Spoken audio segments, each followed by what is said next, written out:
મારા યુવાનો, વડીલો, માતા બહેનો બધાને વિનંતી છે, આવનારા દિવસોમાં આપણા યુવાનોને કઈ દિશા આપીએ, આપણા પર જે કુરિવાજો છે, કુટેવો છે, અંધશ્રદ્ધાઓ છે, ખોટા ખોટા વ્યસનો છે, એ બધું હવે મહેરબાની કરીને કાઢવું પડશે. આપણે કાઢવું પડશે, નહીં તો આપણો ઉદ્ધાર થવાનો નથી.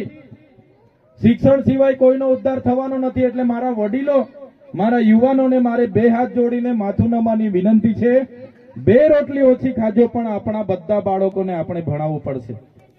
બે રોટલી ઓછી મળશે ચાલશે, પણ બાળકોને ભણાવો. નાના બાળકોને મજૂરીએ મોકલી દેવાના, ખેતરે મોકલી દેવાના, નાના નાના બાળકોને 15 દિવસે પદયાત્રામાં મોકલી દેવાના. એટલે વડીલોને પણ કેમ છો, આ તમારી ને અમારી બધાની જવાબદારી છે. ભણવાના ટાઈમે ભણાવો બાળકોને. કેમ મજૂરી મોકલો છો, કેમ ઢોર ચારવા મોકલી આપો છો, કેમ ઘર હાંચવા બેહાડી દેવ છો, કેમ પદયાત્રામાં 15 દાડે મોકલી આપો છો? આવા ધંધા ચાલશે, ક્યારે આપણો ઉદ્ધાર થવાનો નથી.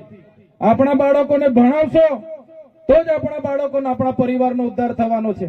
જે યુવાનો સ્પર્ધાત્મક પરીક્ષાની તૈયારી કરે છે એમને પણ મારે વિનંતી છે, તમે તૈયારી કરો. તમારો આ ભણવાનો સમય છે. નોકરી મેળવો, ધ્યેય રાખો કે મારે નોકરી કરવી છે. પ્રેક્ટિકલ કરો, વાંચો, પડો, 2 વર્ષ 3 વર્ષ મહેનત કરો તો લાગશો. ને રાતે રોકીસ્ટાર કાં આવી, ઝંકાર બેન્ડ કાં આવી, બાઇકો લઈને પહોંચી જવાનો. 11 વાગ્યાથી 5 વાગ્યા સુધી નાચવાનું. પેલો બેન્ડ વાળો 5 વાગે બંધ કરે એટલે પાછું કે હજુ ચાલુ કરાવો. ત્યારે આપણો, તમારો ને અમારો ઉદ્ધાર થવાનો નથી. બેન્ડ વાળા ભાઈઓ એ પણ 5 સુધી વાગે બગાડશે તો પણ આપણા યુવાનો પર એટલી શક્તિ છે કે થાકે નહીં. એને હજુ નાચવાનું જોઈએ.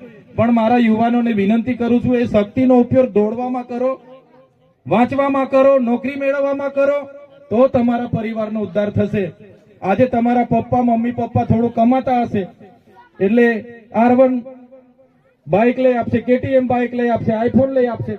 કાલે ઉઠીને એમને તમારે સંભાળવાના છે. એટલા માટે તમારું કેરિયર બનાવો. અનેક કુપ્રથાઓ છે, દહેજની પ્રથા છે, દારૂના વ્યસનો. સાંજ પડે એટલે દારૂવાળાને ત્યાં મેળો ભરાઈ જાય, દેશી દારૂવાળાને ત્યાં. એ પણ આપણે બંધ કરવું પડશે ને. એકાદ દિવસે મેં આવીશ. આ બધી બહેનો તૈયાર છો ને? આપણે રેડ પાડીએ અહીંયા. બહેનો તૈયાર છો ને મારી હાથે? આ બધા મારાથી નારાજ થાય તો કઈ વાંધો નહીં, પણ આપણે રેડ પાડીએ અહીંયા. કેમ ભાઈ આટલી બધી વ્યસનો જોઈએ આપણને?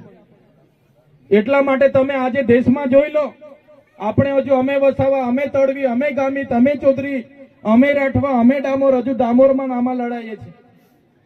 આજે આપણા જ આદિવાસીઓની મીણા કોમ્યુનિટી જે રાજસ્થાનમાં રહી છે, અમે ત્યાં પણ મિટિંગો કરવા જઈએ છીએ. મધ્યપ્રદેશમાં પણ, મહારાષ્ટ્રમાં પણ, દાદરા નગર હવેલી હોય, દમણમાં પણ મિટિંગો કરીએ છીએ. આજે મીણા કોમિટીનો એક વ્યક્તિ નોકરી લાગે એટલે પોતાના ભાઈના, બહેનના 3-4 બાળકોની જવાબદારી લઈ લે, પોતે ખર્ચો કરે, પોતે ભણાવે. આજે સૌથી વધુ ક્લાસ 1 અધિકારીઓ મીણા કોમ્યુનિટીમાંથી, આદિવાસીમાંથી છે. જ્યારે આપણે અંદર લડાવવાનું, ભાઈ ભાઈને હાથે લડાવવાનું, હેડા માટે લડાવવાનું, ખેતર માટે લડાવવાનું. એટલા માટે આપણામાં એકતા નથી. એટલે બધાએ જાગૃત થવાની જરૂર છે. આજે મેં તમારી વચ્ચે આવ્યો છું સમય લઈને. એટલે આજે મારી જે વાતો હતી કોઈને ખોટી પણ લાગી હશે, કોઈને નારાજ પણ થયા હશે, પણ માફ કરજો. ડોક્ટરને ત્યાં જઈએ એટલે દવા કડવી જ આપે કે નહીં આપે? પણ સારું થઈ જવાય ને. એટલા માટે હું થોડું કડવું પણ બોલીશ. કોઈને ખોટું લાગે તો માફ કરજો, પણ આપણે બધાએ એક થવું પડશે. જયારે ચૂંટણી આવે ત્યારે લડજો ને ભાઈ, જેને જેમાંથી ટિકિટ મળે લડો, વાંધો નથી. પણ બોલે એવાને હવે ચૂંટવીને મોકલજો.